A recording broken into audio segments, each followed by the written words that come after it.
feels so good being close this next to you.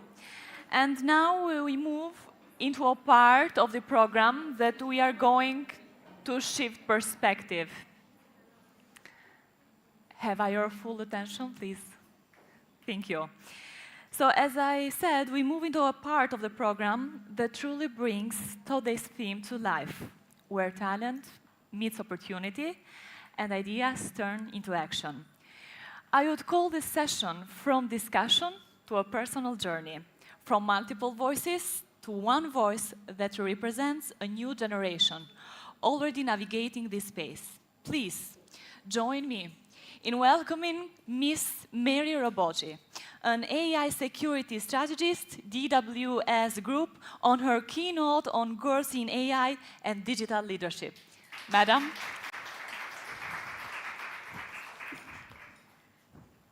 Mirdita të gjithëve, good afternoon everyone.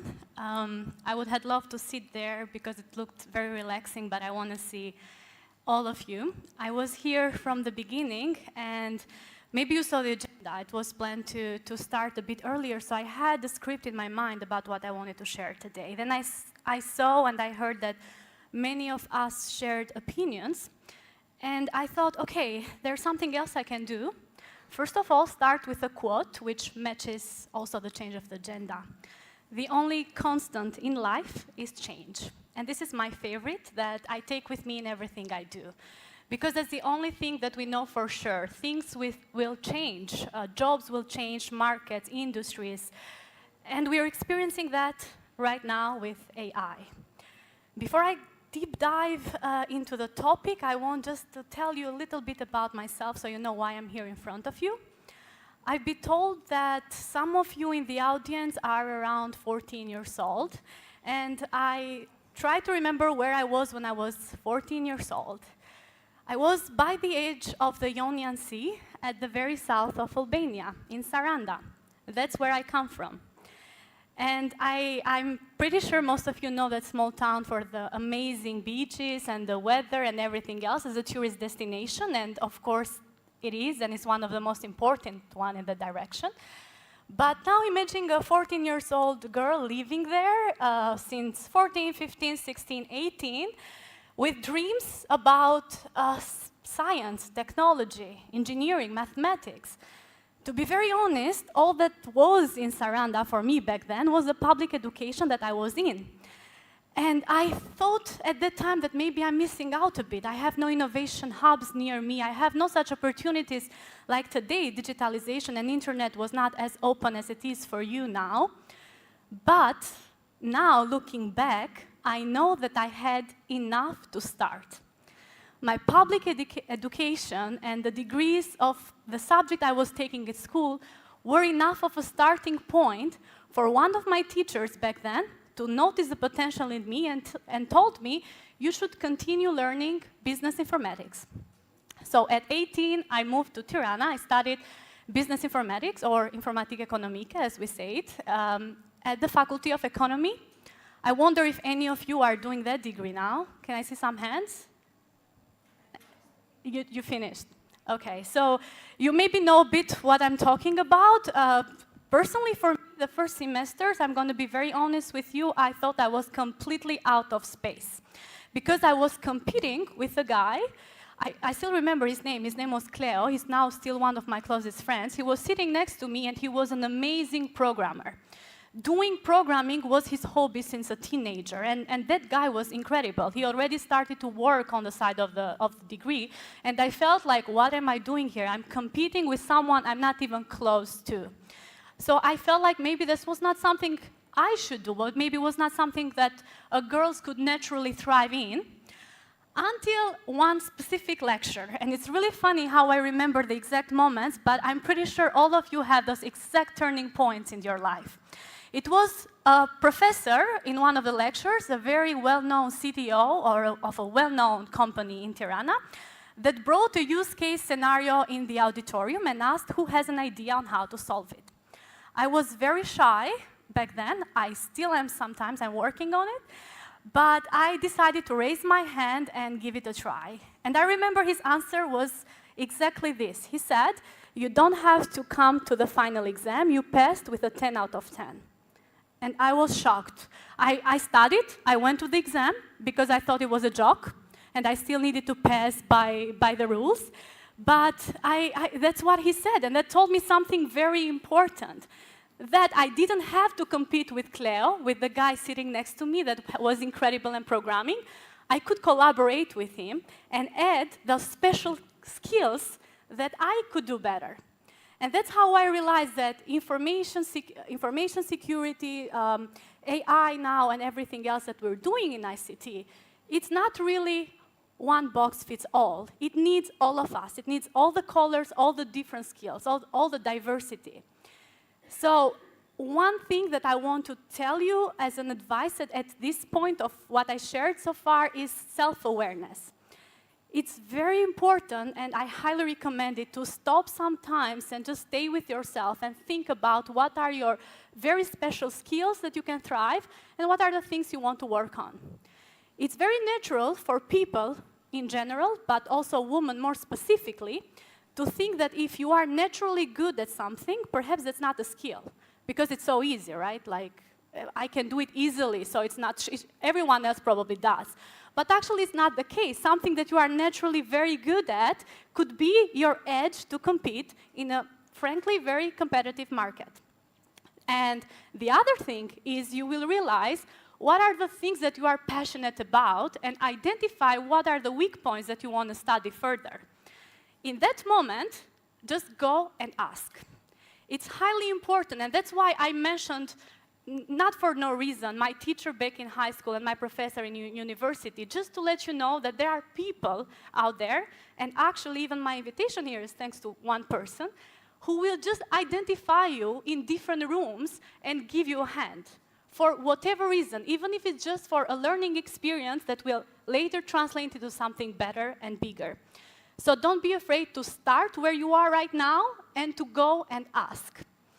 And something important that maybe goes to the direction of all of you, the girls in ICT, but probably even to the people in power who can do something there, is a very important thing that I see that at least I didn't know early in my career, is to understand the need of mentors and the need of sponsors. It's something that could be two things in the same person or can be completely different. But we need both to continue. We cannot do this journey alone. Mentors are the people that will come to you with an advice, will come to you with suggestions, will help you identify your strengths and your weaknesses and get ahead. People you can talk almost about everything, but probably they will not finance you. And to be honest, that's important in many other aspects, because that's what will give you that power of actually executing your real life. And that's when sponsors comes to life. And I'm going to tell you something. I didn't know I had sponsors. I didn't know that there were people in important rooms that were mentioning my name for different opportunities that I could get ahead. And honestly, ever since my education, I didn't have to formally apply for no job. It always came through recommendation, through what I call sponsors, who are the people who see your hard work, who see your skill, who say your name in the rooms you haven't entered yet, and open doors. And probably you will not even meet them directly, but they see your work. So another thing I hope you can all take from this is that the work that you're doing will always travel further than you do. So perhaps right now, today, everything you will do, you will think, okay, it didn't actually turn into something. I didn't see the impact. But you will notice, if not today, at one point further, one of the girls sitting next to you, one of your peers, someone of the mentors, someone of the people organizing, will remember something specific about you, and the dots will connect, and you will know how those things come as a compound interest for your future. Now, deep dive into the topic of AI and cybersecurity. What I did after doing business informatics, I added a master's in information security because I honestly fell in love with the subject during my bachelor degree. And when I graduated from the master's in information security, again from the University of Tirana, it was 2020. Who remembers 2020? It was COVID-19. It was in the midst of the lockdown. And when I graduated, instead of being excited that I'm done with studies and now I can go to the market, everything was closed. Borders were closed. The news were chaotic. There were companies shutting down, layoffs. So I just went back home. I went back in Saranda. And from my laptop, that's when I started to think about what could be the opportunity in this challenge. And I guess many of you probably have an idea, because what COVID-19 did when borders closed up, the digital world opened up. And suddenly, it didn't matter that I was sitting in the south of Albania. I could do the same work as Thomas, who was one of my colleagues sitting in Köln in Germany. And that's how I got, from Saranda, remotely, my first digital transformation job that was international. That led me to where I am today. Now I sit in Frankfurt in Germany, and I'm AI security strategist for DWS Group, which is the asset management hand of Deutsche Bank. They have billions of assets under management, and working in the Department of Cybersecurity means that the cost of a damage, the cost of an incident, it's huge. So it's a high responsibility. But when I joined the organization, it was when our very own Mira Murati launched ChatGPT, the generative AI. The reason I'm mentioning this is because we say AI, but AI has been with us for many, many years. Generative AI and now agentic AI is with what is really changing the rules of the game. What happened when generative AI came into place, I noticed that in our organization, AI didn't have a home. No one was actually dealing with it yet. Everyone was talking about it. It was all over the headlines. It was all over the news. And I went to my director and I said, who is doing something about AI in our organization? And I remember his answer. He said, actually, at the moment, we're just researching it, as everyone else was. And I said, I want to get on that. I want to get on the train because I was interested. And I could notice, the same as it happens with the COVID, again, there was a huge change. And that was an opportunity to grab. So that's when I realized that AI didn't have a home, and it didn't have to have a home. AI is deeply interdisciplinary field, and I want you to remember that. Whatever your interest is, the AI is the tool to make it happen. And my role as AI security strategist right now was a role that didn't exist when I joined this organization. It's one of my most critical at the moment because it connects the tool of AI and everything you heard about it during the whole day that I don't want to repeat, and my passion of security. It's a chance to have a powerful tool in your hand and to connect it with your passion and to give your contribution because you're lucky enough to be in the time that can be uncertain because of the dynamic changes, but to grab the opportunity and to be amongst the ones who design it. I want to thank you very much, and I hope I get to meet every one of you later for any questions you might have. Thank you.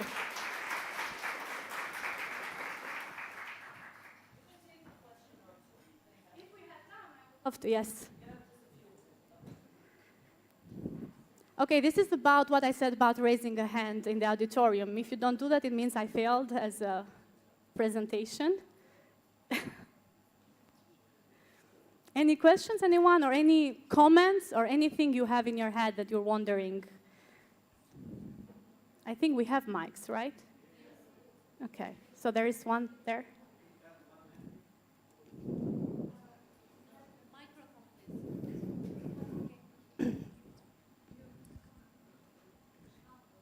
If you have the possibilities, you would choose this job again?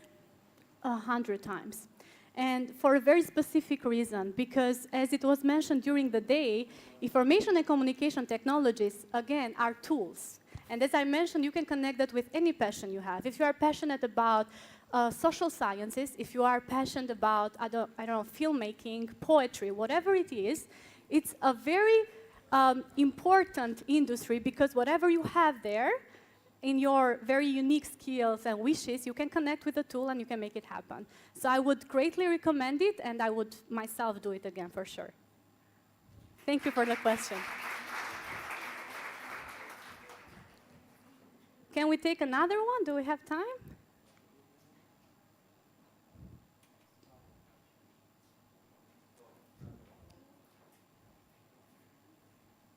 Okay. Oh, there is one there? Okay. There's another one. I think it's, okay, Mike is going there. If you could suggest 3 specific fields we should research in, what would they be? Thank you. I'm going to have to take this question from my position, so I know I can talk about cybersecurity and AI, and I would definitely suggest researching and connecting both. Later today, I'm in the Talent Club doing a more hands-on workshop on that, and what I would recommend in the field of AI security, AI ethics as well, and AI governance, these are very different subjects. If you are someone who is interested in laws, in regulation, in reading and interpreting information, you can go into AI governance, and it's a highly important subject, especially right now for Europe and with the EU AI Act and all the other regulations coming up.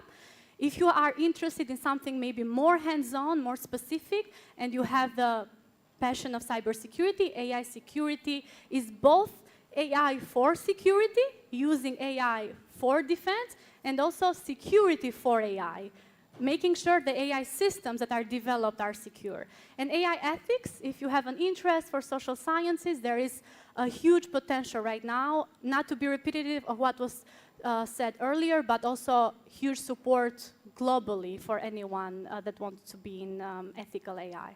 So these 3, probably. Thank you. I think we have another one, right? Okay. First of all, I just want to say thank you for being such an inspiration to every single girl that is here in this room. And my question was, do you think in the following years we will be able to officially break down the stereotypes about women entering the tech field? That's a super good question, and I want to mention someone that answered a bit about this in the panel, that said there are no longer stereotypes. The woman in prior generations broke them down. People know that humans have huge potential, and they know that we can do same as men, and in many fields probably even better. The issue is actually after that first decade, or after that important start, after being welcomed and getting into the job industry, getting further ahead. And there were statistics shared today. That's not a stereotypical, a stereotypes problem. That's more on structures, that's more on high-level support, which there is work to do. I'm very optimistic, but that's also the call of this kind of events, that it's something that we should just not wait for the others to break those stereotypes. We can just be the person who raises the hand, who speaks up, and if they see something that it's actually a problem, raises that problem and tries to fix it. So that's also welcome to all of you, because you're going to be the one breaking the stereotype if there is some you find in the way.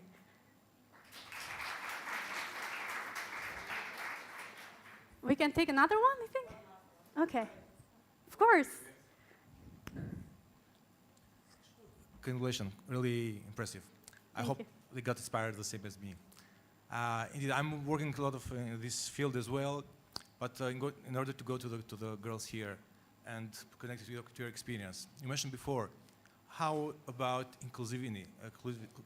So for girls which are remotely or in rural areas, probably Saranda, Marciamade, so all around Albania, what can be right now a possible way to start off in the case that the teacher is not helping them enough?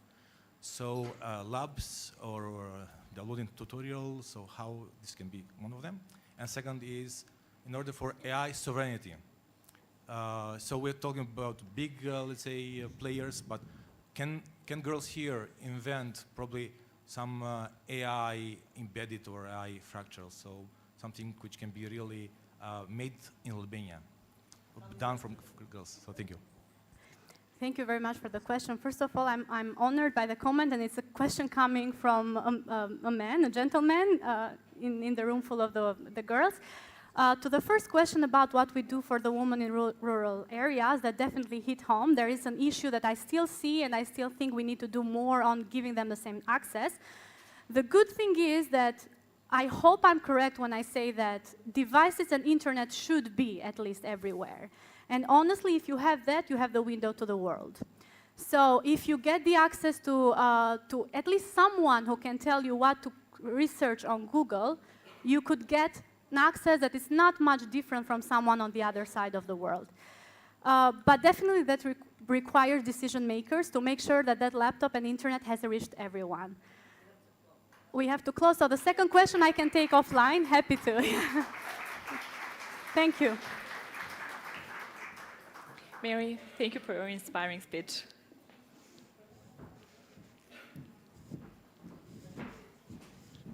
I already told her.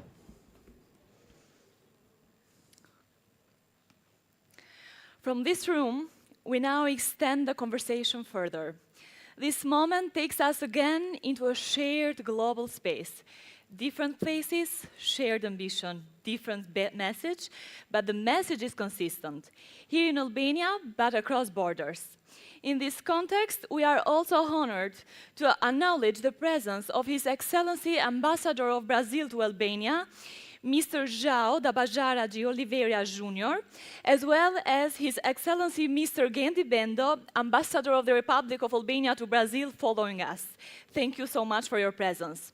So, once again, good morning, good afternoon, and good evening to all distinguished guests and participants joining us from across the world.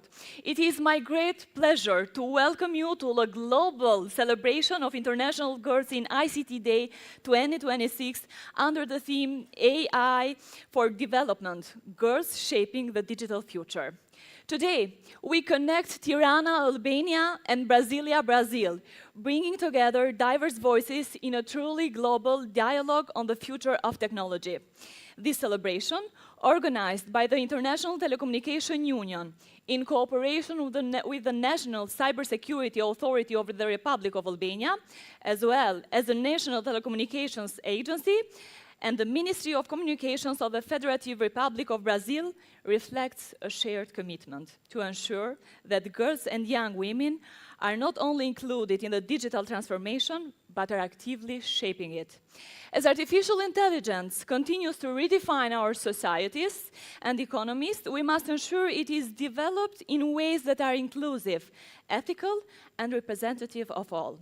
Today, we celebrate the talent, leadership, and the potential of girls and young women worldwide. It is now my honor to invite our distinguished speakers to deliver their opening remarks. Ladies and gentlemen, to start us off, we are honored to hear from Ms. Doreen Bogdan-Martin, Secretary General of the International Telecommunication Union, who will address us through a pre-recorded video message. Please direct your attention to the screen. Thank you. Happy International Girls in ICT Day.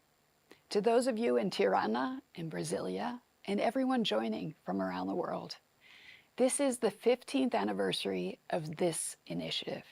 It's an opportunity to not only reflect on a period of extraordinary technological change, but it's also a chance to look at a future already being shaped by artificial intelligence and emerging technologies such as quantum computing. This year's theme, AI for Development, Girls Shaping the Digital Future, reminds us both of the opportunities and the responsibilities that we share.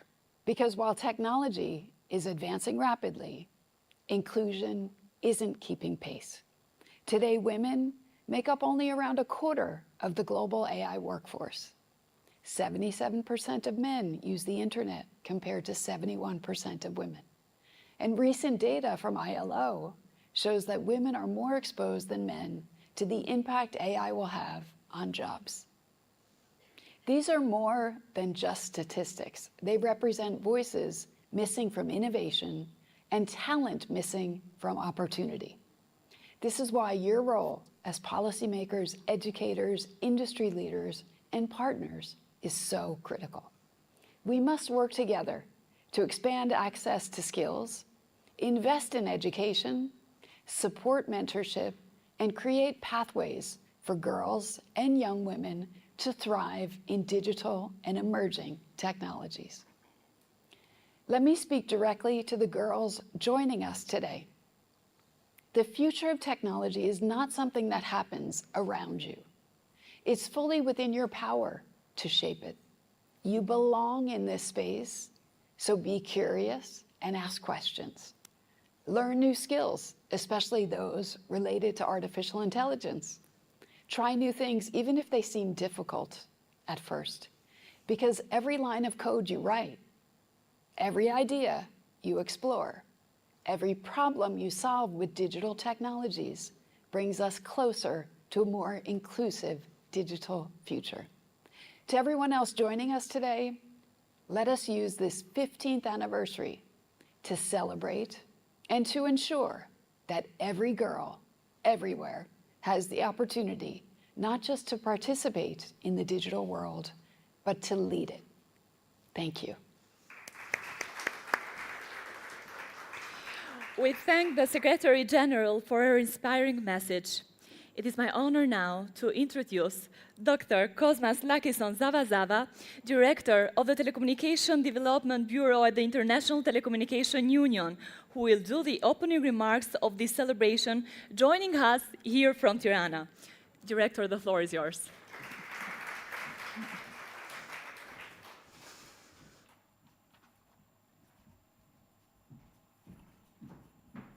Thank you very much for this opportunity. So we have an impressive number of girls. Don't embarrass me. Can you shout girls in ICT? Let's go. Girls in ICT. Fantastic. Fantastic. Thank you. Thank you very much. Thank you. So I recognize the presence of the Director General, Mr. Bled Agazia, Director General, National Cybersecurity Authority of Albania, Mr. Carlos Manuel Baigori, President of Anatel in Brazil, with whom we are co-hosting Albania and Brazil, the Global ICT Girls Celebration. Miss Sylvia Rooks, United Nations Resident Coordinator in Brazil. I also recognize Miss Ingrid MacDonald, United Nations Resident Coordinator in Albania. And before I go in further, I recognize also the presence of Mina. Maybe you need to stand up to be seen. Okay, excellent. She's the chair of Network of Women in the Development Sector, and we acknowledge her presence. She was in Geneva last week. She flew back to Korea and came back specially for this. So she arrived very late last night or this morning.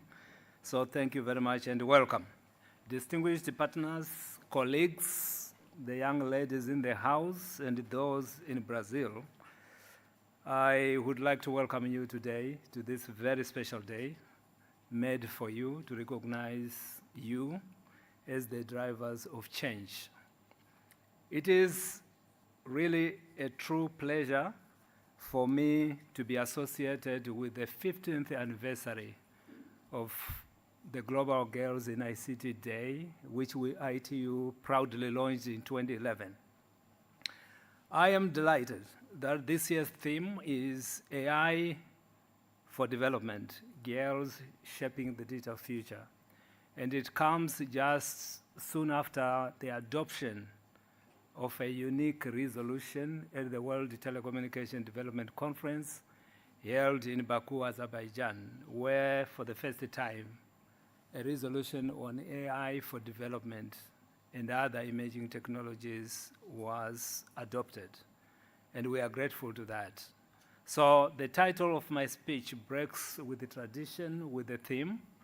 The title of my speech is Building With, Not Just For, the Genius of Girls in the Digital Age. Imagine two different futures. In the first, an app detects malnutrition in a remote village, but it was designed by people who have never been hungry. An AI screens girls for depression, but its algorithm was trained only on a teenage boy's symptoms. It works, but it misses half the story.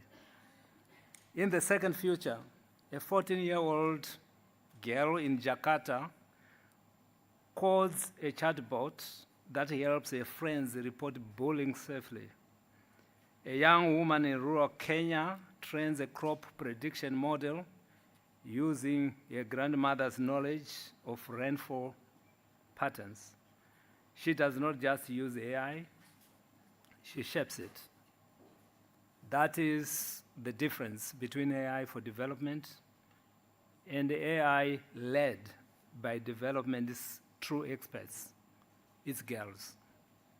Today, AI is rewriting the rules of health, education, and climate resilience. Yet, the people building it do not look like the people most in need. Globally, men are nearly twice as likely as women to have digital skills. Only 22% of AI professionals are women. And in low-income countries, the gap is even steeper. A girl is 1.3% times more likely to be digitally excluded than a boy her age. And that is not justice, and that is not acceptable. What happens when you leave girls out of AI revolution? I hope the girls are listening at this point.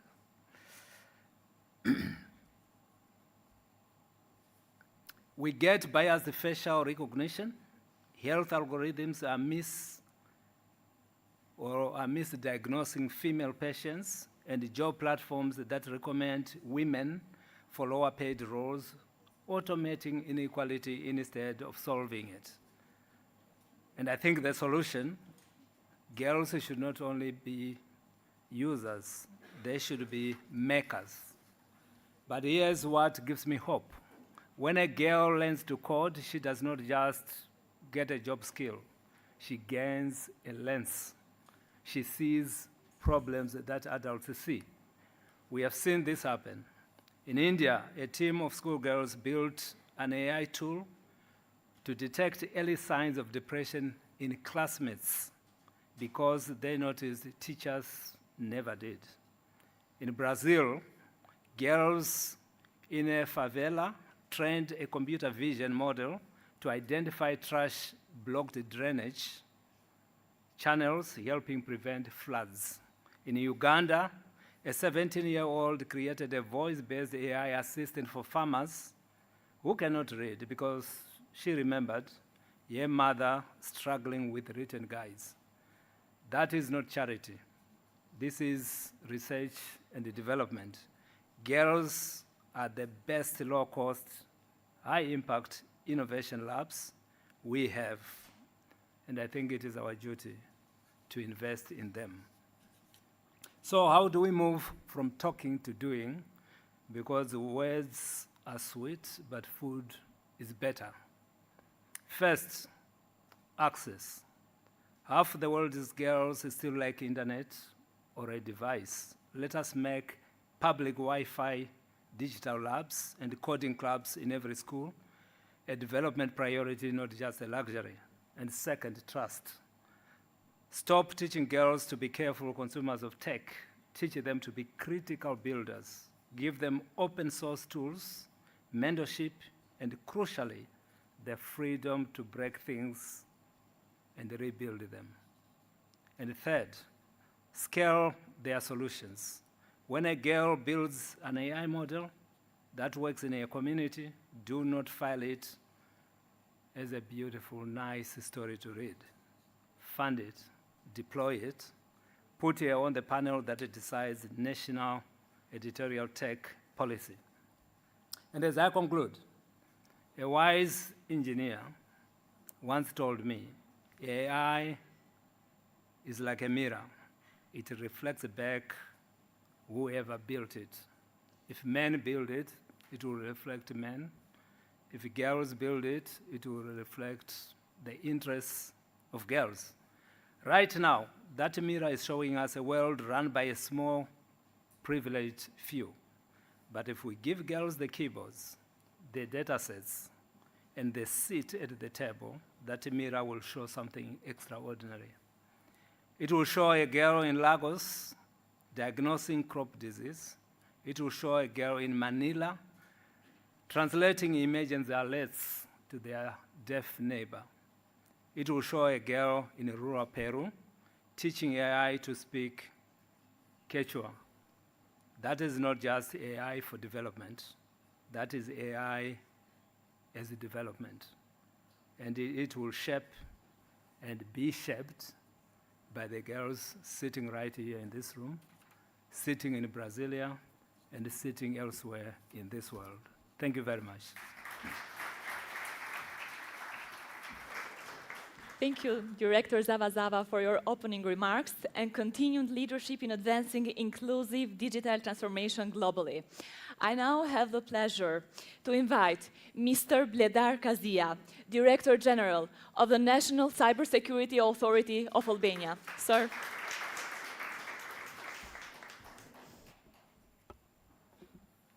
Well, I'm sorry I didn't follow the long path, but it's shorter from here, so it's more near for me. I will try to keep it short, not as the first session. Your Excellency, Ambassador of Brazil to Albania, Your Excellency, Ambassador of Albania to Brazil that has joined us online, special thanks to you.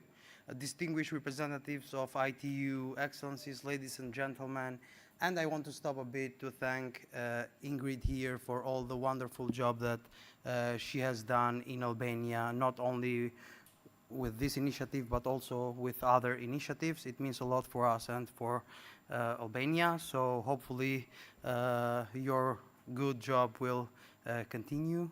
We will continue the collaborations together. Good afternoon, everyone. It's a pleasure to open or to speak in this session, continuing the day that you already had that clearly demonstrates our country's strong political commitment to digital transformation and young women inclusion in ICT, which is the topic of today's gathering. The presence earlier today of the Deputy Prime Minister and the participation of the Minister of Innovation and Economy later on today sends a clear message that the digitalization is not a sectoral issue, but it's a national priority, central to our development, our security, and our European future. This session reflects the importance of international partnerships. As you might see, it's a joint session between Albania and Brazil. The collaboration between Albania and Brazil, together with the support of the International Telecommunication Union, ITU, highlights a shared global objective to build a digital future that is inclusive, especially when it comes to girls and young women, resilient and trusted. This aligns directly with Albania's path towards European Union, which for several years now we are moving towards it, and our commitment to international standards in digital governance and cybersecurity as well. Albania has made strong and measurable progress in digitalization. We all know it, we have seen it, we see it in our daily lives. I think our partners have seen it as well. We have transformed our public services when it comes to digitalization, strengthened digital infrastructures.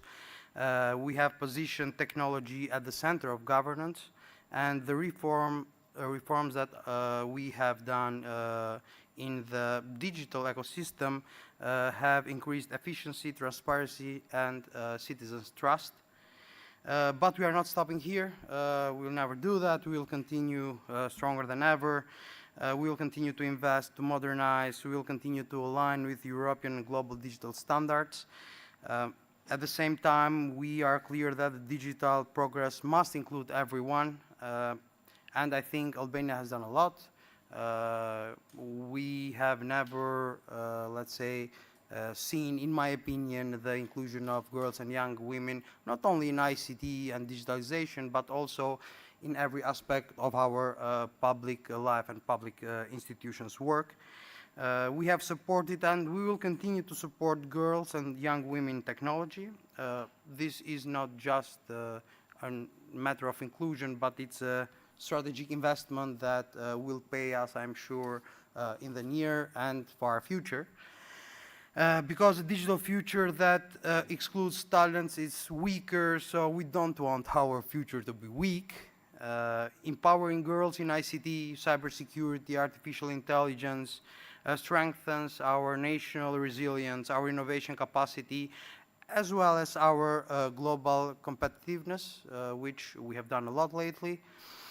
The participation of our partners from Brazil here, both in person and online, reinforces the value of cooperation, and hopefully we will strengthen more our cooperation, especially with Brazil now.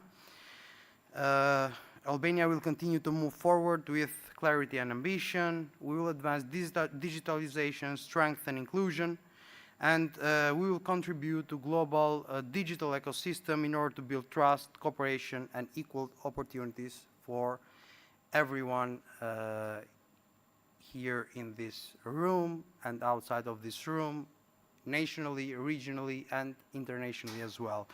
Thank you for your presence. I wish you a focused and impactful session, and I wish all of you all the best. Thank you.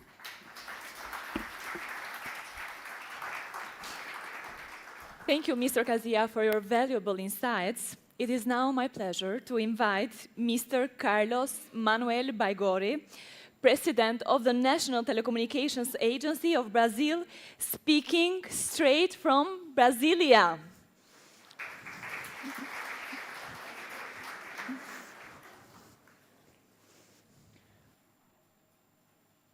Good morning, everyone. Bom dia, garotada. Tudo bom? Very good to see everyone here. First of all, I would like to salute my friend, Mr. Cosma Zavazava. Salute also here Ms. Silvia from UN here in Brazil, the ambassador of Albania here in Brasilia, Mr. Genti Bendo, my friend Bruno Ramos from the director of ITU here in Brazil, in the Americas, and also our women's leadership here in Anatel, Cristiana Camarati, our superintendent of Consumers Relations, and Gesileia Teles, our superintendent of fiscalization.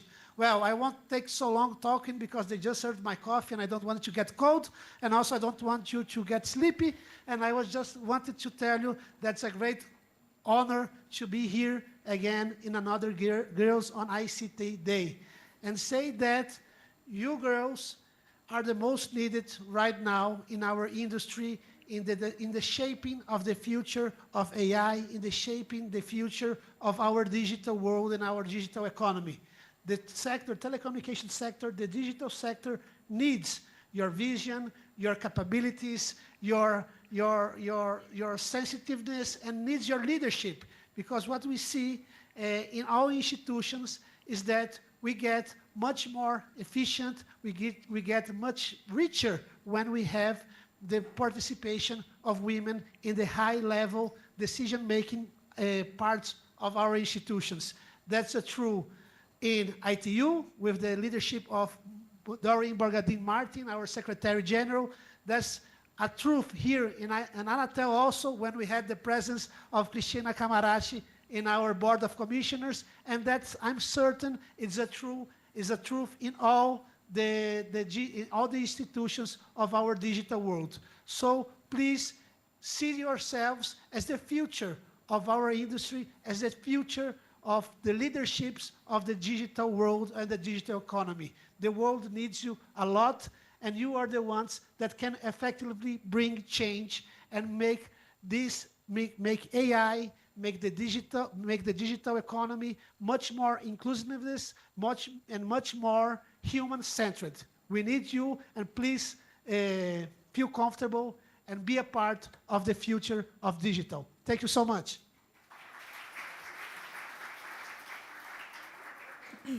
Thank you for your remarks, Mr. Baigori.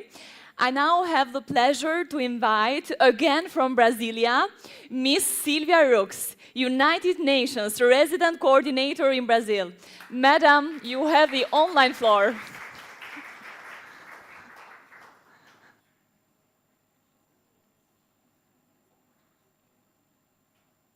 Bom dia a todos e todas. Bom dia, Brasil. Epa. Bom dia, Albânia. Bom dia, Albânia. Good morning, good afternoon to those joining us from other time zones. It's a real pleasure to be here with you today. I'm especially glad to join colleagues and friends from the International Telecommunication Unit. Thank you very much, Bruno Ramos, my ITU colleague here in Brazil. Anatel, a pleasure to be here. Muito obrigada. The government of Brazil and the government of Albania. And I warmly thank you for the invitation and for your leadership on this relevant agenda. Excellencies, distinguished colleagues, dear young women and girls, ladies and gentlemen, thank you for being part of this important conversation. It is a great honor for me to participate in the global celebration of the International Girls on ICT Day. This year, we celebrate this special date under the theme, AI for Development, Girls Shaping the Digital Future. It is a clear call to action to ensure that girls and women not only participate in, but also lead shaping of the digital future. I hold a degree in computer engineering. When I decided to follow this path some decades ago, the number of women in science, technology, engineering, and mathematics, or STEM, was significantly lower. In fact, I was the only woman in my class, and all my professors were men. There were often no female role models, and very few truly inclusive environments. I experienced firsthand the many obstacles that women face when pursuing careers in STEM. Yet, I chose to persevere. And I know many other women did the same, often fighting against structural and cultural barriers. Today, we have made progress, but those same barriers that stood in my way still persist, and they continue to negatively influence the choices of millions of girls around the world. We often hear that to increase girls' participation in technology, we must invest in early engagement. And that is indeed important, but it's not enough. We cannot wait for the next generation of girls to complete their entire educational journeys before fully integrating them into these sectors. We must ensure their immediate engagement in innovation, spaces, laboratories, companies, forums, and educational institutions. Girls and women must be on the front lines, creating, coding, and leading. More than that, we must be active not only in the technical development of these tools, but also in the political and decision-making spaces that determine how these technologies are designed and used. Because technology is not neutral. And if we are not part of it, we risk amplifying existing inequalities. Recent studies show that artificial intelligence systems often reflect and reinforce gender stereotypes. An international report found that in more than half of the interactions analyzed, young women are portrayed as fragile and encouraged to seek external validation far more frequently than men. In addition, AI-driven career recommendations tend to steer women mainly toward fields such as health and social sciences, while men are more often associated with engineering, technology, and leadership roles. These findings should serve as a wake-up call. They show that without diversity in the design and training of these technologies, we risk perpetuating historical patterns of inequality. This is why the inclusion of girls and women in the digital space is not only a matter of equity, but a condition for sustainable development. We must ensure that the technologies of the future are built by diverse teams with different perspectives, experiences, and voices. Only then can we develop solutions that are more effective and truly transformative. In this context, the role of public institutions, the private sectors, and the United Nations system is essential. We must invest in inclusive public policies, promote safe and equitable educational and professional environments, and support initiatives that foster women's leaderships in technology. We must also listen to girls themselves, their aspirations, their ideas, their visions, because we're not only preparing the youth for a digital world yet to come. Every day, they are already shaping our future. Dear young women and girls, let me now speak directly to you. You have the talent, the creativity, and the ability to transform our societies. Your place is wherever you choose it to be, including in engineering, artificial intelligence, data science, and all the fields that can and will define our future. I have been where you are, and I know how challenging it is. But I also know that our persistence and determination break down barriers and open the doors to the new world we are building. And maybe one day you will become the next Secretary General of the United Nations. Our collective responsibility is to ensure that this path is open and accessible for all women and girls everywhere. Thank you very much. Muito obrigada. Thank you very much, Ms. Rooks. I'm now bringing United Nations in Albania. So I would like now to invite Ms. Ingrid MacDonald, United Nations Resident Coordinator. Thank you.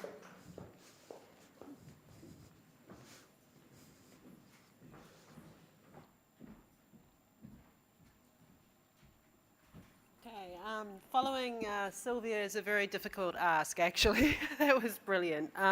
So I'm very happy to be here. I'm the United Nations Resident and Coordinator in Albania. I'm also thrilled that we have Dr. Zavazava here with us. Your presence is so important on this day, and the fact that you have prioritized Albania is something that we are so grateful for, and I think for all the women here and the girls in the room, as well as, of course, Brasilia. So thank you. And also to the team of ITU. I know how hard you work, and I know how much you put into the country team here, so thank you to you too. Director General Kazai, thank you so much for the kind words. The partnership is strong and will be for a long time, we hope. Albania is central to the United Nations, as well as President Baigarari. You're very inspirational. And Sylvia, as always, you are an inspiration to all of us, particularly the women RCs, by the way. And of course, the Ambassador of Brazil, and also the Ambassador of Albania in Brazil. Today is a really important moment, not only because it connects these two countries and these two continents, but it's also because of the powerful idea that young women and girls must be part of the digital future, but also, and even more importantly, they must be part of designing and shaping that future. And I'd like to give you an example of an Albanian leader who isn't an IT professional, but someone who is in decision making. On the 23rd of April in 2015, exactly 1 year ago today, the President of the United Nations General Assembly appointed the permanent representative of Albania to the UN in New York, Ambassador Suala Janena, as the co-facilitator together with Kenya to lead the overall review of the implementation of the outcomes of the World Summit on Information Society. This is a very prestigious and senior position to be in. And this process took quite a long time and only culminated in December 2025 at the UN General Assembly in New York. What's important about this is that the member states adopted the outcomes of this document, reaffirming that countries' commitments to a people-centered digital future grounded in human rights and the principles of the UN Charter, calling for faster action to close digital divides, increase investment in infrastructure and skills, and a stronger governance of data and AI. And central to this was gender equality being mainstreamed and also inclusion. What's very important is Albania was not only in the driving seat in terms of co-chairing this, but it was helping with the design. It was helping with the negotiation. It was guiding in all of these different processes from a position of leadership. And today, on this Girls in ICT Day, we are here in the capital of Albania, insisting that girls in this room are part of the outcomes in terms of how they are implemented in this country. This gives a very powerful representation of local to global and global to local, which is really at the centre of the United Nations and what needs to be the centre of moving forward in terms of the role of girls in all positions, in all tables, at all decision-making tables, whether it's at the local level or at the global level. Now, the Secretary-General has been unambiguous about what is at stake.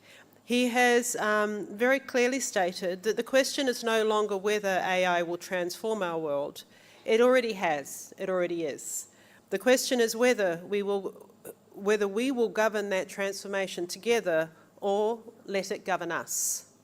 So what can we do about this? What does it mean for us? And what does it mean for all of you who are in this room today, both in Tirana and in Brasilia? The first global dialogue on AI governance will actually take place in Geneva in July of this year. This is an incredibly powerful milestone that came out of the Summit of the Future. Governments and stakeholders will convene to discuss the safe development of AI systems, AI capacity gaps, interoperability of national AI governments' efforts, and socioeconomics of the implementation of AI technologies. Every single one of these areas has an impact on girls and young women. The conversation will seek to shape the rules of AI for generations to come.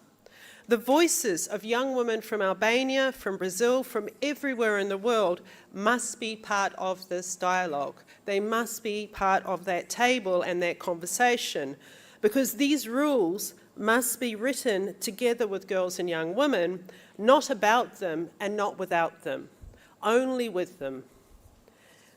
So also what is very important is then in terms of how these priorities are brought to the ground. And what is equally essential is to continue building the skills that will drive them forward.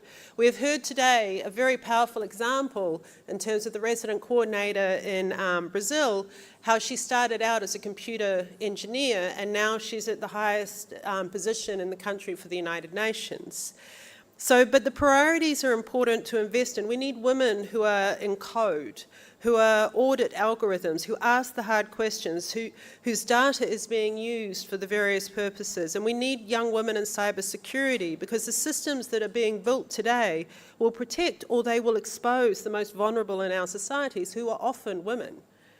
We need young women in AI ethics because the choices embedded in these systems will require people who understand what justice looks like and what justice looks like for women and girls.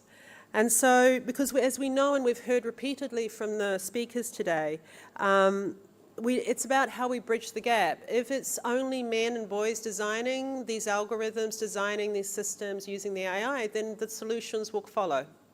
And so this is a very logical area. So very much in terms of the powerful pair of Brazil. Brazil is one of the world's most active voices on digital rights, data governance and the use of technology for social inclusion. So Albania is also extremely well positioned. It's leading on digital governance innovator in the Western Balkans with a rapidly expanding e-government platform and a commitment to EU accession that is driving regulatory alignment with the most advanced digital governance standards in the world. And the Director General was very clear in terms of that and his ambitions moving forward.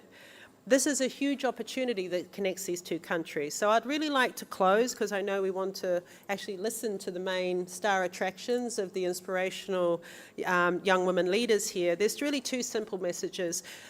To the leaders and partners who are in this room, closing the gender digital divide requires investing in education, mentorship, safe digital spaces and real opportunities. It also requires asking every time a digital system is designed or led, who is in the room and who is not. So my challenge to everyone here, all of the leaders, all of everybody, is please look around and please ensure that in your sphere of influence you can make a difference by ensuring that girls are at the table, that they are heard, and that they are part of the solutions. And to the girls here today, your place in this space is clear and your contributions matter. Whether you aspire to build apps, work in cybersecurity, apply AI to solve real-world challenges, lead in the way of innovation, or go into those areas where you're defining the decisions that define the rules of AI and other areas. This is your opportunity to learn, engage, and shape what comes next. This is your moment. Thank you very much, and I look forward to shaping the future together with all of you.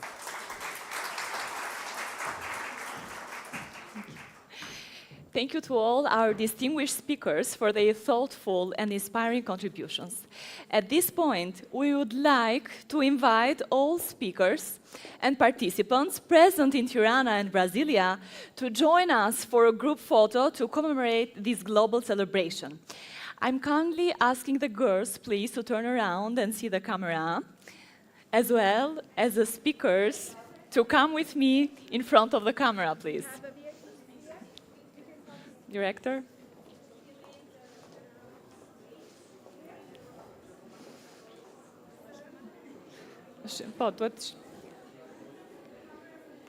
Yes, please. We need...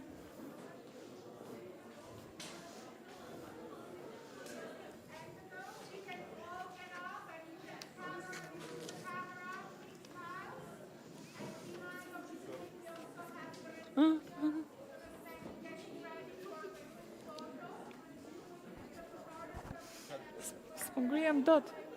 Yes.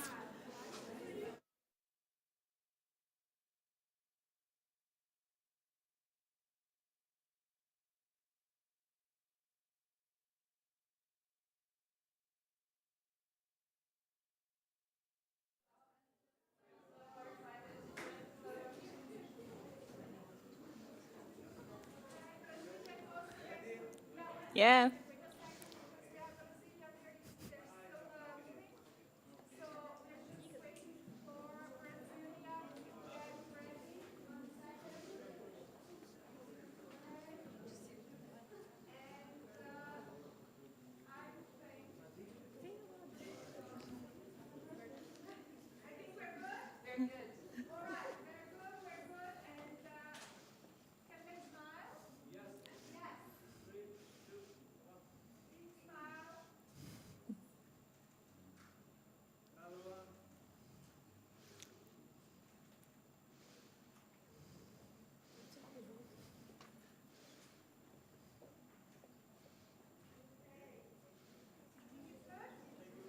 Thank you so much. You may take your places now.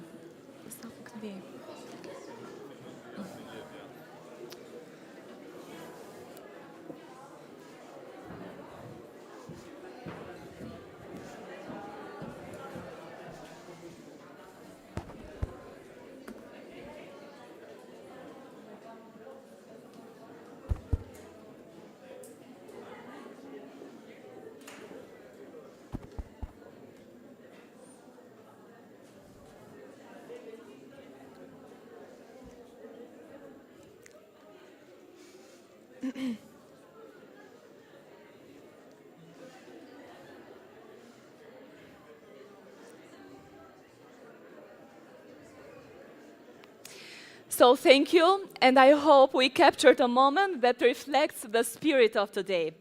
Good morning, good afternoon, and good evening once again to everyone who recently joined us. Now that we have concluded the opening ceremony of this global celebration, it is my pleasure to give you a warm welcome to these girls in ICT Day Intergenerational Dialogue. It is truly a pleasure to have all of you joining us from around the world as we come together to celebrate the power, creativity, and leadership of girls and young women in technology. for the moment. I will take a short pause, but I'm more than happy to leave you in the very capable hands of our co-moderators to open this intergenerational dialogue. I'm pleased to welcome the Director of the Telecommunication Development Bureau at the ITU, Dr. Cosmas Lakison Zavazava.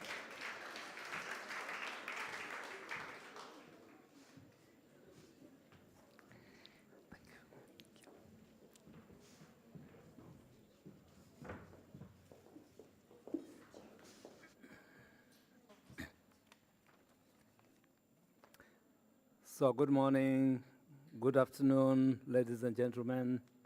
I think we have reached the cruising stage, and we are looking forward to an exchange where we have the mature, experienced, coaching, and interacting with the young ones.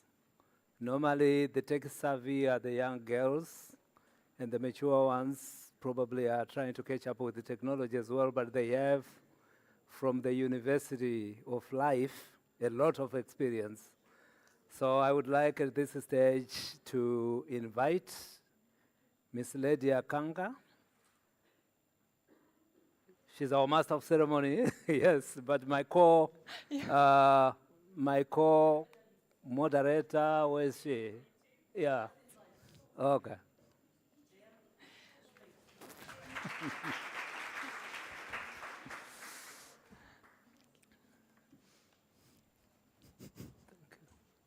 Yeah, okay. So let me just recap quickly for those probably who were not with us in the earlier stages. This year's theme, AI for Development, Girls Shaping the Digital Future, invites us to look beyond technology itself and focus on people, on how artificial intelligence can help address real-life challenges, expand opportunities, and build societies where everyone can have access, use, and benefit from digital technologies. This also means ensuring that everyone, especially those who are often left behind, has not only access to technology, but also the skills and opportunities to use it in a meaningful way. At the same time, we must recognize that AI is developed by people. It processes the data and information it is given, which means it can reflect our own biases and assumptions. This is why it is essential to design and develop AI systems carefully, responsibly, and ethically, with the safeguards in place to prevent bias and to reflect the diversity of the people they serve. This means ensuring that AI works fairly for everyone, but also is accessible in all places at the same time, same quality, and performing in the same way. In this conversation, we will hear from young innovators already applying AI to address the challenges faced in their communities. We will also hear from leaders across sectors, public and private sector, as well as academia, who are contributing to establishing policies, programs, and partnerships that support these efforts and help them to grow. Together, we will discuss the skills, access, support, and opportunities needed for girls and young women to create, lead, and shape technologies while contributing to more responsible and inclusive AI. Today's dialogue across generations aims to share perspectives, connect ideas, and most importantly, inspire to turn word into action and action into impact. With that, I hand over to my co-moderator to guide us into the discussion and introduce our panel. Over to you there. Thank you, Director. It is a pleasure to be here. Our discussion will focus on three main areas. The first one being how women and young girls can build the skills and confidence to move from users of technology into creators. The second one, how we can ensure that AI systems work for everyone, including those of us with special needs, backgrounds, and abilities. And the third one, how collaboration across generations and sectors can help close gaps in access, use, skills development, and meaningful participation. Through the questions that follow, we're going to explore both lived experiences and practical solutions, from grassroots initiatives to perspectives that come from policy and industry spaces. And each panelist will have up to 1.5 minutes to respond.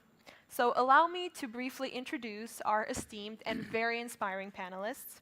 Ms. Daisy Washira, her digital skills alumna, VW4 Kenya. Welcome. Ms. Dr. Andrea Mihailovic, Associate Professor and President of Women for Cyber Montenegro. Ms. Aysel Rahimli, Generation Connect Young Leadership Program Fellow from Azerbaijan. Ms. Mina Sun Minjun, Chair of the Network of Women in IUTD Advisory Board from Korea. And then we also have two guests who are joining us today remotely. From Brazil and Syria, respectively, Ms. Ana Luisa Valadares, Public Policy Director for AI Infrastructure and Connectivity at Meta Brazil, and Ms. Razan Mohammed Motaz Khan, who is a Generation Connect Young Leadership Program Fellow, joining us from Syria. So, thank you very much, and what an honor it is for me to be in the company of such great leaders. I would like to start with Daisy. So my question is, reflecting on your journey as alumna of the HERE Digital Skills Program, which provides digital and soft skills training and mentoring for girls and young women, what experiences or types of support helped you the most to build the confidence to engage with the technology? That's the first part. And in your own opinion, how can we ensure that more girls and young women have access to those same opportunities? Over to you. All right. Just confirming that you can hear me. We are in the stage where we always, every other time you have an interaction, you have to confirm. Can you hear me? Thank you for confirming that you can hear me.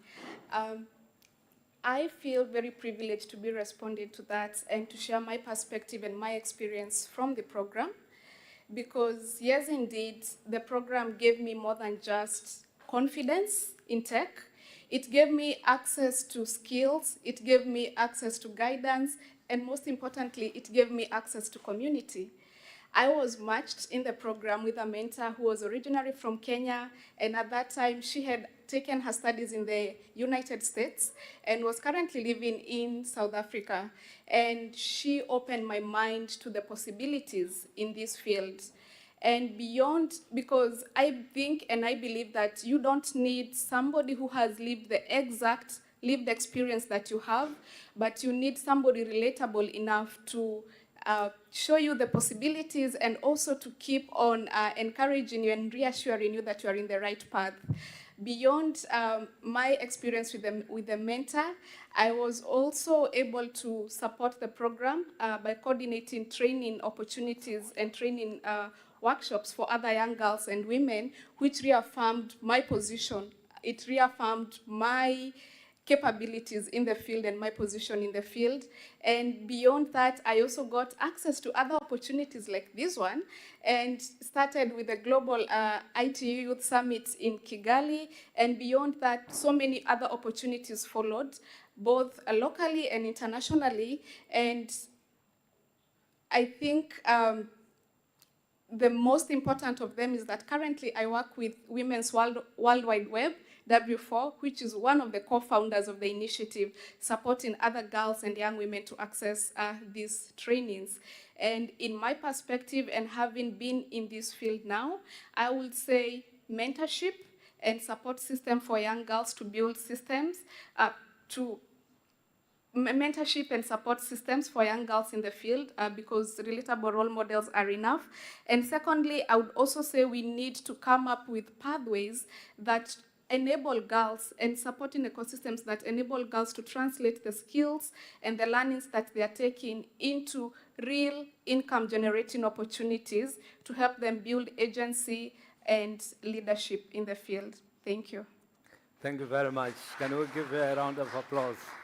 Thank you, Daisy. Your experience highlights how confidence is built through access, support, and opportunities to learn and grow.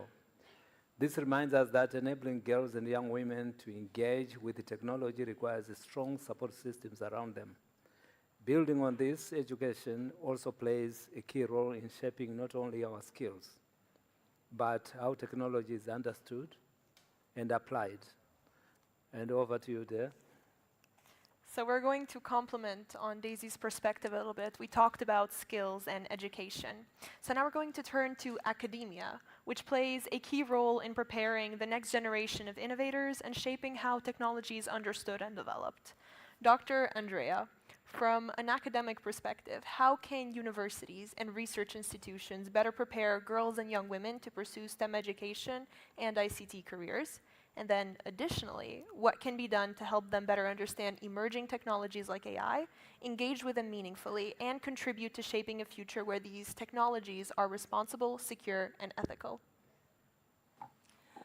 Thank you for a great question there. It's a pleasure to be here. And I want to start with a question for audience. So how many from you are from technical background or interested for technical background in case of girls? Okay. And how many are you from social science discipline, law, economy, policy making?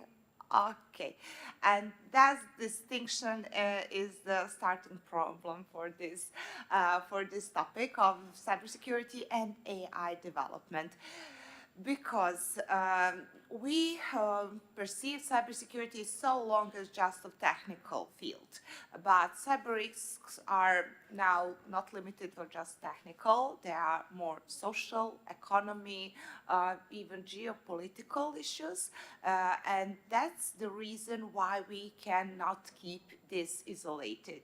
So we need multidisciplinary collaboration, cross-sectorial collaboration, and we need bridging the buildings and bridging those gaps between not just disciplines but between different institutions. And universities are in the perfect, unique and powerful position for do that. Why?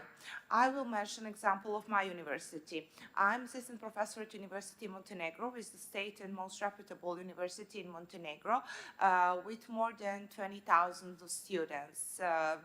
For a country of just 600,000 inhabitants, it's a huge number. We are responsible for education of 80% of students in our country. And that position brings us unique opportunity of shaping the mindset of future generation. So universities are not just knowledge providers, they are architects of the future workforce. And that's why universities need to be the leaders of that shift, of that multidisciplinary collaboration, because when we talk about AI development, we cannot talk about engineering develop ethical frameworks or legal responsibility obligations for AI utilization. We need lawyers, and we need lawyers who understand technical foundations to design such frameworks.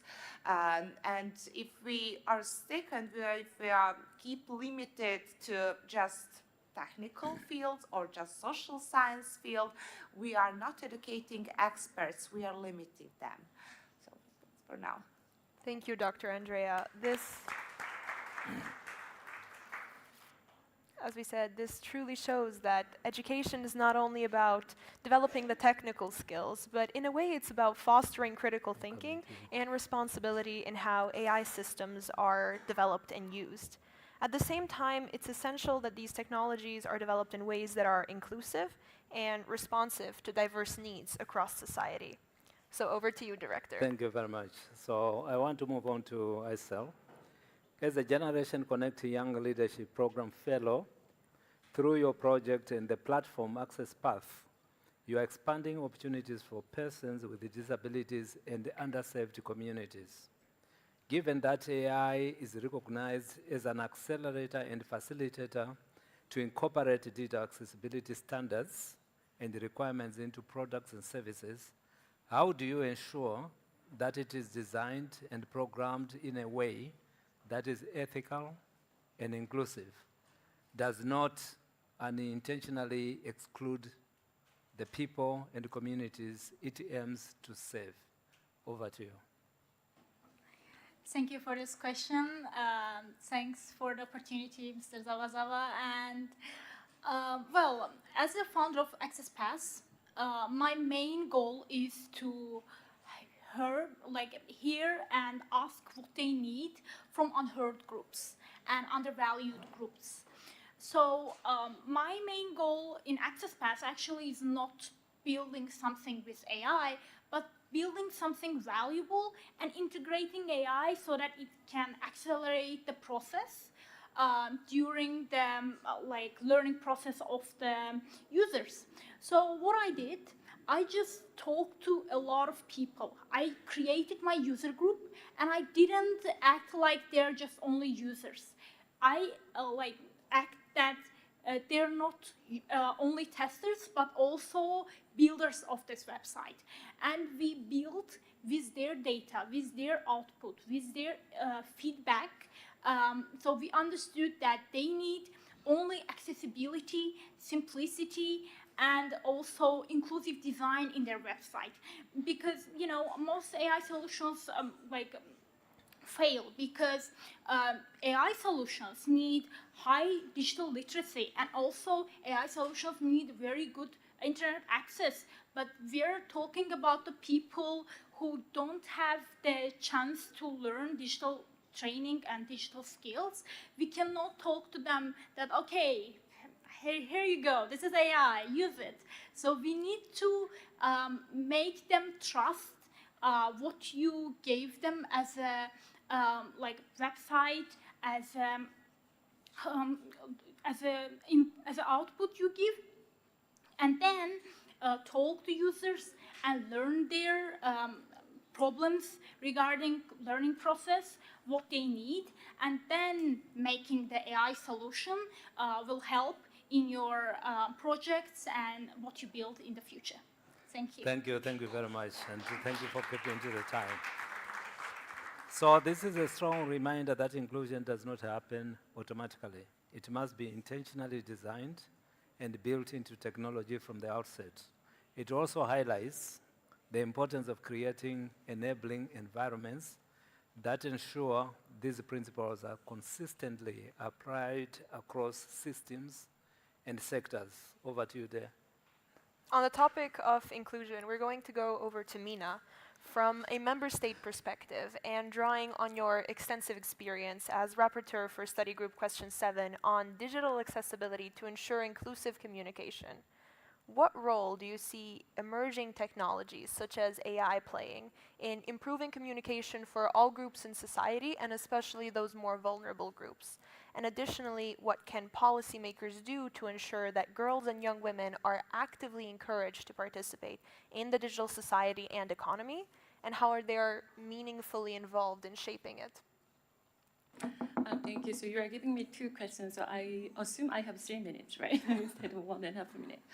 Then this is my first time in Albania, and I must say I've enjoyed this morning some sessions. I'm very grateful to see these passionate young women in ICT, and I'm very grateful to be part of this session. Then going back to your question, I believe technology like AI can play a very powerful role in making communication more inclusive for everyone.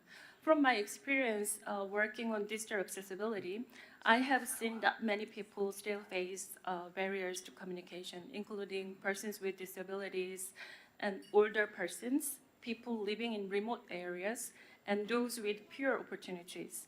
And AI definitely can help break down some of these barriers. In Korea, we are already seeing these in practice. For example, AI-powered services such as real-time interpretation and translation on mobile devices, like live captions and then voice-based accessibility pictures, and easy read and AI-supported sign language services that help people better understand public information. These are showing how technology can make communication more inclusive in everyday life. But I also want to say something very important, especially to the young people here today. technology is not automatically inclusive. It becomes inclusive only when we design it that way. That means we need to make sure AI reflects the diversity of society and respond to the needs of all people, especially those who are too often left out. Accessibility and inclusion should not come later. They should be part of the technology from the very beginning. Also for me, the real promise of AI is not only innovation, it is opportunity. The opportunity for more people to connect, to learn, to express themselves, and to participate fully in society. And that is the kind of the digital future we should work for. And for your second question, do you want me to go through to the second question as well? Yeah, very quickly. Yeah. If we want the girl and young women to play a real role in the digital future, we have to do more than just simply invite them to do. We have to create the conditions for them to grow. First of all, girls need, of course, access to connectivity, devices, digital skills, and safe online spaces as well. Without these, participation is never truly equal. Also, girls should not be seen only as users of technology. Many of us emphasize today, but they can be a creator, leaders, and decision makers. So they should be encouraged to study STEM, explore AI, build confidence, and see that their ideas matters. And to the girls here today, I want to say this clearly. The digital future is not something being built for you by others, but it's something you can help shape yourself. So that is why policymakers must listen to girls and young women directly. They should not speak about them, but speak with them, so that their voices should be reflected in policies, programs, and digital solutions.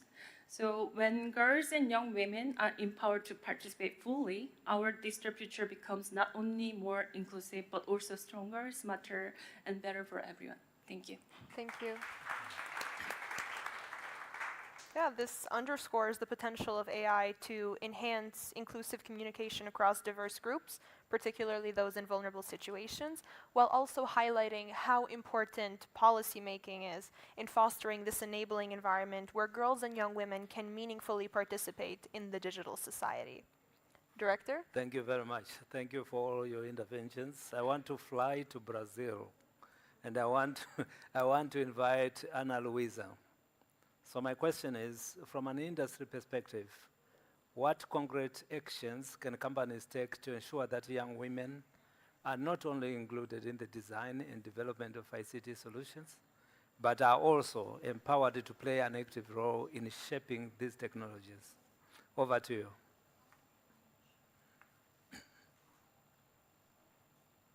I think you are muted.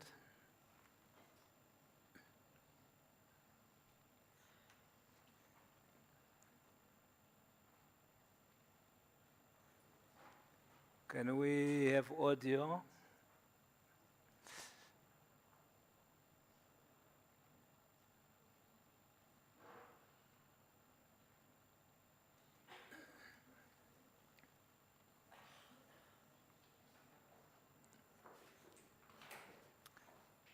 Give us a second just to fix the technical link.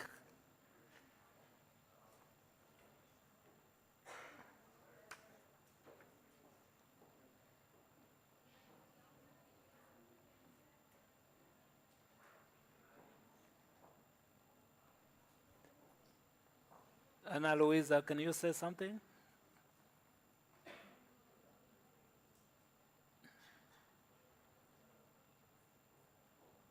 Okay, not yet. Just give us a second, please.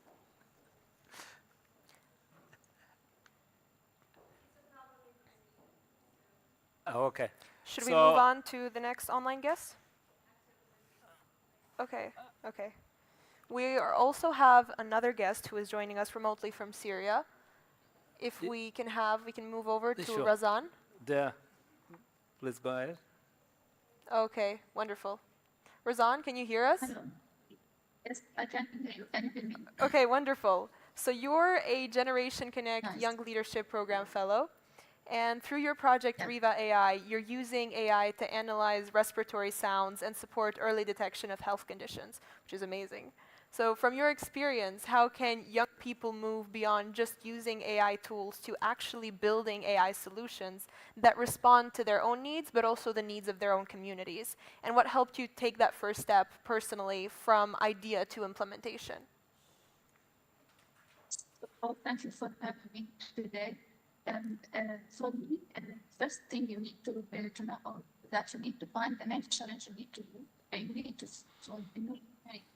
Because it's the main asset to make up your solution. So that for me, I'm the founder of Riva AI.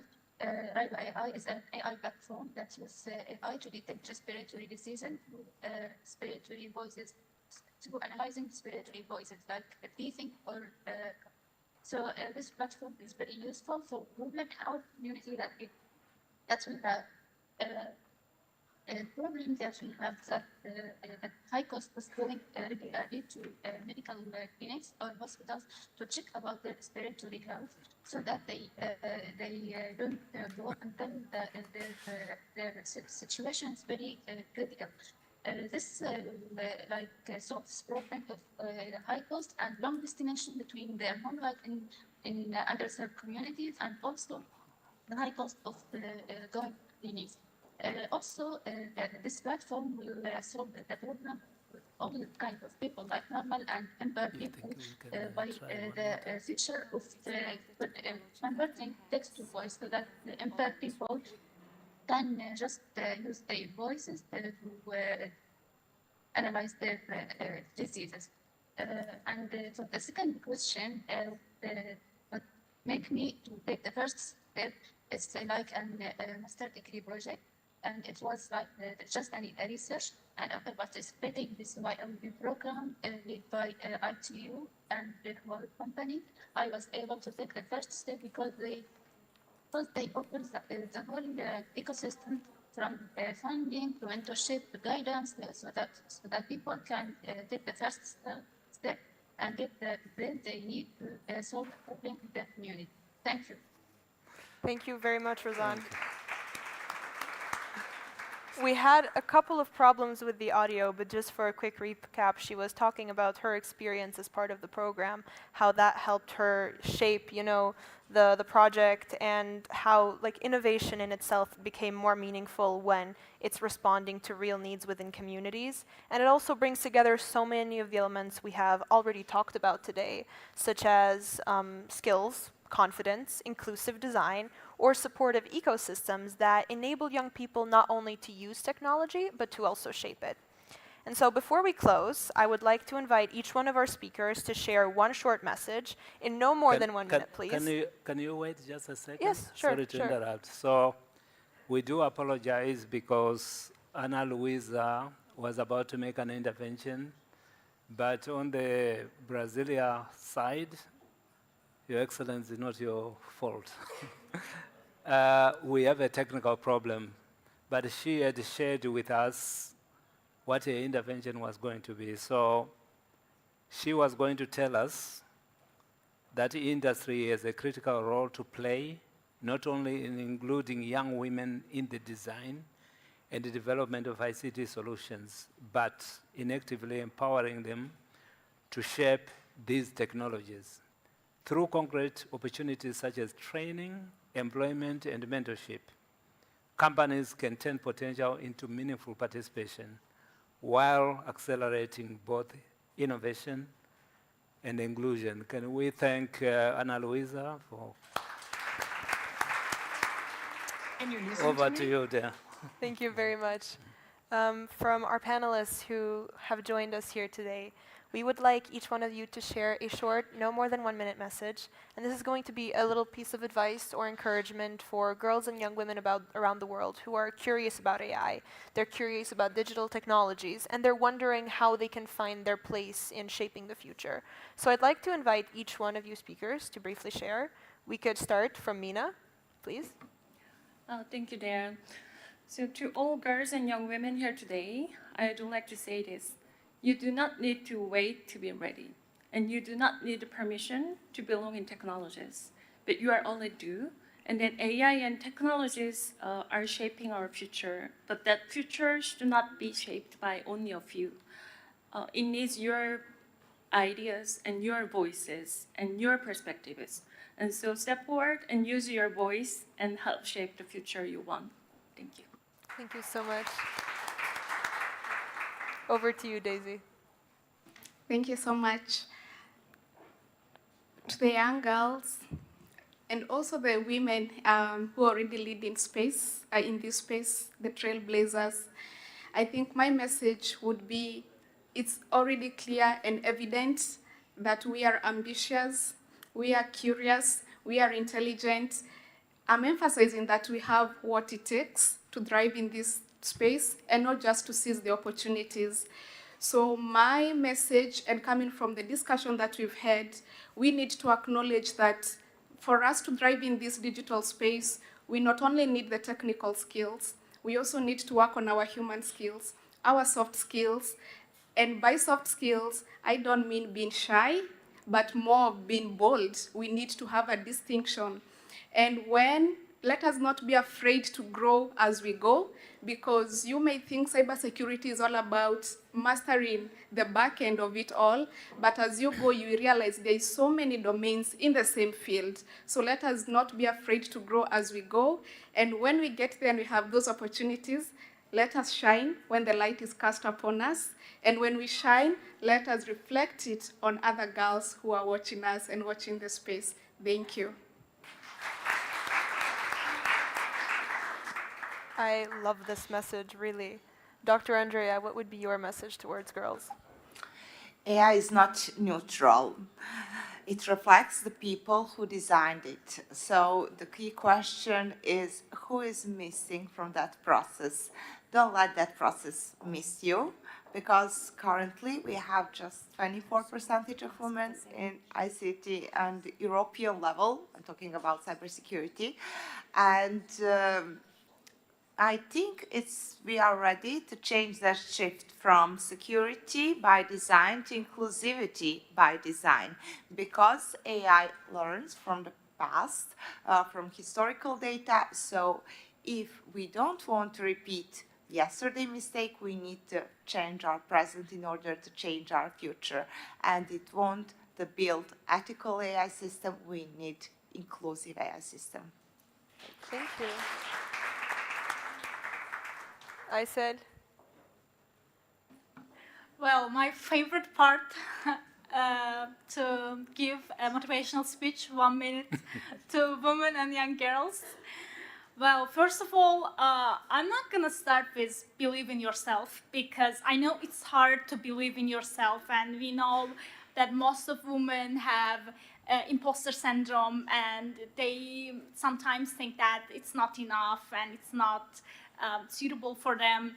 But I can say that try every opportunity and don't stop.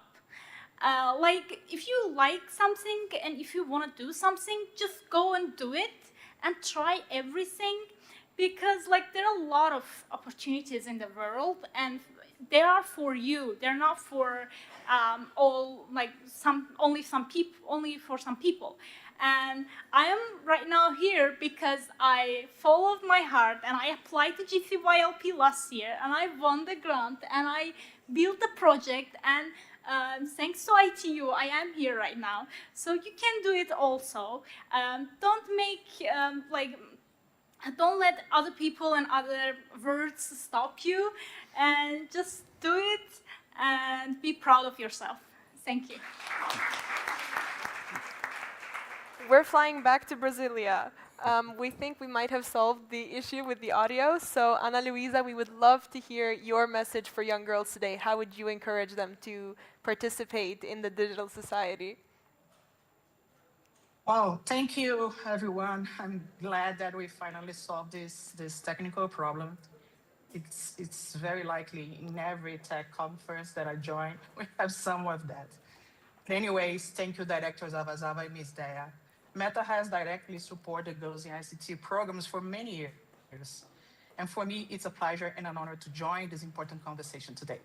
Before I share my advice, I really like to, give some perspective from my industry peer, and also say that courage is really a request for us, girls. Like my Brazilian peers, Dr. Silvia Hux and my friends Ana Verenoso and Carolina Brandão from the ITU America office, and Cristiana Camarate, Leah Telles, and several other leaders at Anatel. I started working with technology a few decades ago. So when practically 100% of the sector was a male sector. We persevered, and this year I complete 10 years in Meta at the infrastructure field, a very male field, but contributing to the development of technology, including AI, from a policy and legal perspective. At Meta, we believe that inclusive technology must be built by diverse teams, and that starts not just with concrete actions and good intentions. We should democratize access to technology itself. Open up technology from a company perspective is key. Meta has made its AI models like the Llama family open source and freely available. This means that young women in Brasilia, Nairobi, Tirana can access, study, and build with the same cutting-edge AI tools as anyone else in the world. Open source democratize innovation and remove barriers that have historically excluded underrepresented groups. Second, industry should and is investing in skills and pathways. That means funding digital skill training, creating mentorship programs, and providing internship pipelines specifically designed to bring young women into product design, engineering, and AI development roles, not just as end users, but as creators and decision makers. At Meta, we have many women building and leading important AI areas, including data science, engineering, privacy, safety, and policy roles. Besides, through initiatives, for instance, like our Llama grant programs, hackathons, and accelerators, we actually identify and support developers globally. These programs provide the resources necessary to bring young women into active engineering and AI development roles. Third, it's about connectivity and access. For years, Meta has invested in digital infrastructure, devices like glasses and wearables like this one I'm wearing, and programs to expand internet access in underserved regions. Because you cannot shape the digital future if you cannot get online.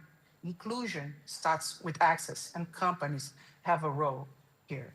Finally, industry should listen to diverse voice at the design stage, ensuring the products reflects the needs and realities of all users, including young women from different backgrounds and regions, by intentionally developing AI models that support underserved languages and diverse demographics, for example, we ensure the digital future reflects the realities of all users, including young women. Bottom line, the opportunity is immense and responsibility is shared. My advice is simple. The door is already open. AI and digital technology are evolving so fast that people will shape them are those that start exploring now, not those with the fastest degrees and long resumes. Today, all AI models are open source and accessible, and which has the potential to democratize access to advanced technology. You sit in your desk at this audience, you can start learning, experimenting, and building solutions for your community right now on your phone and shared computing, creating tools that are tailored to your community-specific and cultural and linguistic needs. And remember, these fields need your perspective. Technology design without you will not work for you and for us, women. So bring your ideas and questions and your lived experience to the table, because the future of AI will be better, fairer, and more human if you help build it. So you already belong here.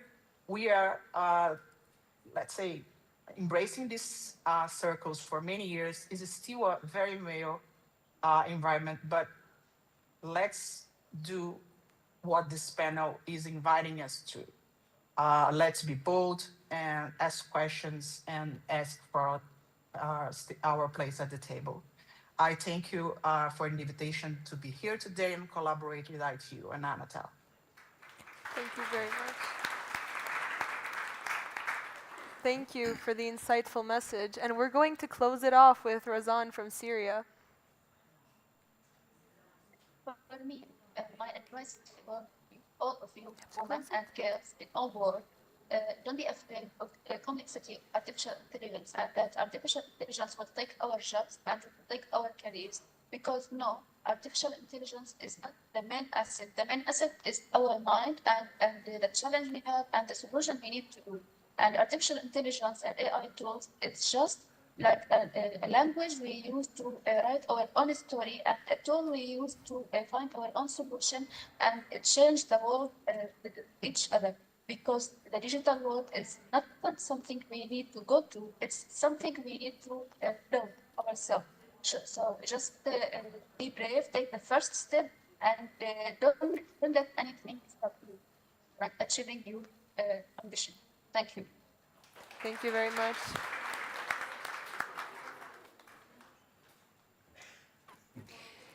Thank you, Dr. Zavazava. Thank you, Dea. As we come to the closing of this joint Albania-Brazil session, we reflect not only on today's discussions, but on the importance of continued collaboration. It is therefore a great pleasure to invite the Minister of Economy and Innovation of Albania, Ms. Delina Ibrahimaj, to deliver her closing remarks. Minister, the floor is yours. Good evening, everyone. Thank you very much for having me here today. It's such a great pleasure. Actually, I asked for a t-shirt because I also wanted to feel included, but it was late, so I couldn't put it on. But for me, being able to speak in this event about AI and young girls and young people in general being included in this new generation, in this new area of development, it's a great honor, and it's a great honor to be able to be a Minister of Innovation and to be able to witness such huge transformation that the world is witnessing, and also to witness and to be part of this huge transformation that Albania has been witnessing in the last years. We have invested around, in the last 3 or 4 years, around 10 million euros, which maybe for a country like Brazil is not too much, but for a country like Albania, it's a considerable amount. And it's a pleasure to see that from year to year, the participation in the grant scheme that the government of Albania dedicates to startups of girls and women, it's always higher. To contextualize it, this year, in 2026, we had a huge number of applications. There were 1,219 applications, while last year there were only 422 applications for the scheme. So the interest in the young generation to be included in the startup community is growing at the fastest pace. You see it's like 3 times higher from last year. While 40.6% of the requests were from girls, from women and girls. So I really hope that when the results come out, we will have, why not, 50-50 chances for the girls to get granted by the Albanian government. We think that the most important tool that we have is knowledge. And it's a pleasure for me to be witnessing also that girls in ICT, in engineering, in maths in Albania are studying in this matters, are higher. The percentage of girls participating in these subjects is higher than in other parts of the world. We also have a higher degree. We are progressing in women in entrepreneurship. The percentage is, I think, more than 30% now, 31% enterprises led by women. So I think that in numbers we're good. And also in potentials we're good. So I really do believe that this room full of young girls, which are equipped with all the abilities, knowledge, can really make a change and can really make a change in the Albanian economy. And the Albanian economy, I also do believe that it will be shaped by developments in AI. We were one of the first pioneers to introduce AI in our bureaucracy. We have AI in the transposition of legislation for the process of EU integration. We're using AI in order to identify the evasions in the tax authority and in customs authority will be moving forward very soon. And we are the first country to have an AI minister, and we're working to develop that very fast and to enlarge her abilities. And we also want to be able to export this innovation in governance. So we have a great vision, and we have capacities, and we have energies, and I really hope that the numbers of the girls will increase. We're better than some other countries, but we can be the best. So I wish everyone to try, and everyone, I'm sure that the more you try, the more we all will succeed. Thank you very much.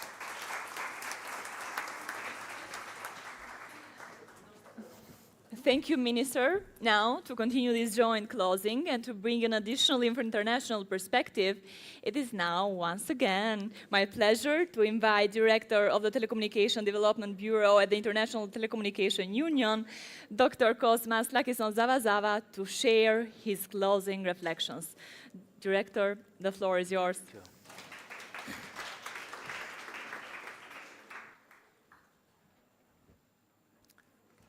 So it's getting late, but I see that you are late and you are still in the room. I want to thank the Brazilian government and Anatel for co-hosts with Albania this great momentous occasion. And I want to thank all the young girls here present, but also in Brasilia, who took the time to join us. All we can wish you is success. You can see that, as the minister said, there is political will. The government is willing to invest in infrastructure. Industry is ready to exploit market opportunities. We are ready to deliver digital skills for you. We are ready to support you to be able to use information and communication technologies in a safe environment. So you are like a car which is idling. All what you have to do is to put your foot on the accelerator so that you can move. I want to wish you well, and thank you very much, and congratulations again for this great day. Thank you.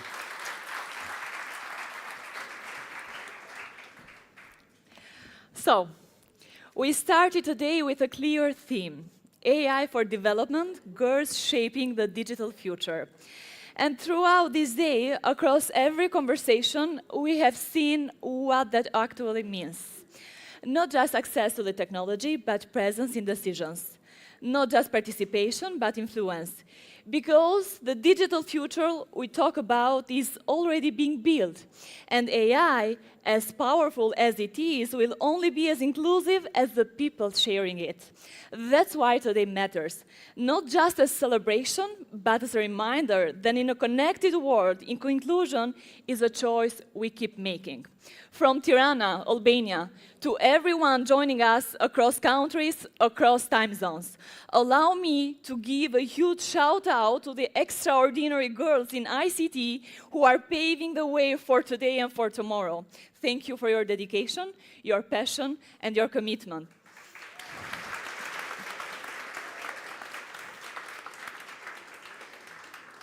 From all my heart, sending you greetings from Tirana, Albania, and I truly hope to see you all succeeding at the next gathering. Until then, girls, keep on shaping the digital future. Thank you.